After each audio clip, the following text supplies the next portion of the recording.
ọdún o, òkú ọdún o, àjèyí ìṣàmọ́dún o, ọlọ́jọ́ ìbí. Òkú ọdún o, òkú ọdún o, adébùsọ̀lá òkú. Àjèyí ìṣàmọ́dún o, ọlọ́jọ́ ìbí. Ayamatìlú kúrò. Àpáta dé, àpáta pàrẹ̀ ewì dé. Ayamatìlú kúrò. Àdúrà gbèmí.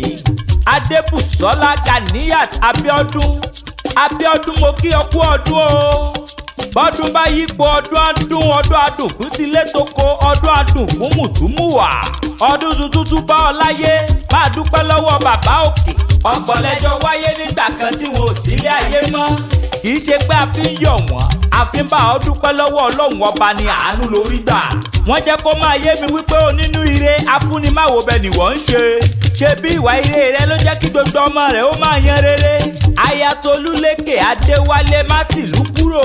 Ayàgbọ́ ìwòye máa gbọ́ dídùn ẹnu mi. Ìyá Dámilọ́lá aya Adétáyọ̀ tí wọ́n fi Canada ṣe bùgbé.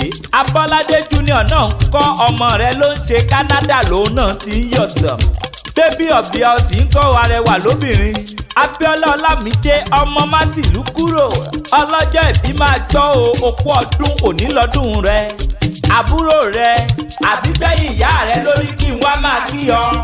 Adétutù Ràṣídà Adéyí ó ní òun dúpẹ́ gbogbo rẹ̀ má nígbàgbé tó o ṣe fún òun. Àtòun àtọ́mọ àtọkọ gbogbo wọn pátá ni wọ́n ń dúpẹ́ gidigidi lọ́wọ́ rẹ̀. Ó sì kú ọdún ọjọ́ ìbí rẹ̀ tòní. Ó yá lè bàbá tó bí ọlọ́mọ, èmi mọ̀ lè bàbá rẹ̀. Òkòròdín ní Òkòròdín bàbá tó bí ọlọ́mọ. Níjẹ̀bú Ìṣíwọ̀ nípínlẹ̀ Ògùn. Ilẹ̀ ọmọ Ìjẹ̀bú, ọmọ alárẹ̀, ọmọ ajagunlúra, ọmọ eréníwà, ọmọ ọlọ́jà tán ná tòrútòrú, ọmọ ajásí lójúde ọ̀tá rẹ̀, ọmọ afẹ́fẹ́ àwùjalẹ̀, ọmọ ará ilé tí òjá bèrè toko, ọmọ adásọwọ́lẹ̀ bí òyìnbó, ọmọ arígbábuwó, ọmọ afọwọ́ bẹ́ẹ̀ fọyàn gan. Tó bá jẹ́ tìjẹ̀bú Ìṣíwọ̀, ìwọ lọmọ lọ́lẹ̀ láì ṣíwọ̀, tó fi bẹ́rù tó fi bọ́mọ, tó fi bólórí láàfin. Tó bá wá jẹ́ tòkòròdín nílé bàbá rẹ̀, ìwọ lọmọ lọ́tà àjọná, ọmọ bálùmọ́ òrìṣà òkè.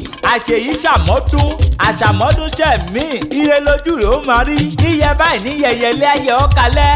O ò ní rí kú ọmọ, o ò ní rí kú ọkọ, ìwọ fúnra lára rẹ o ò ní bá ìsàn lò gbà. Irinṣẹ́ rẹ ò ní dáwọ́ dúró. Ó sọdún èyí wá ṣèmí sí. Happy birthday to you and we all wish you long life and prosperity.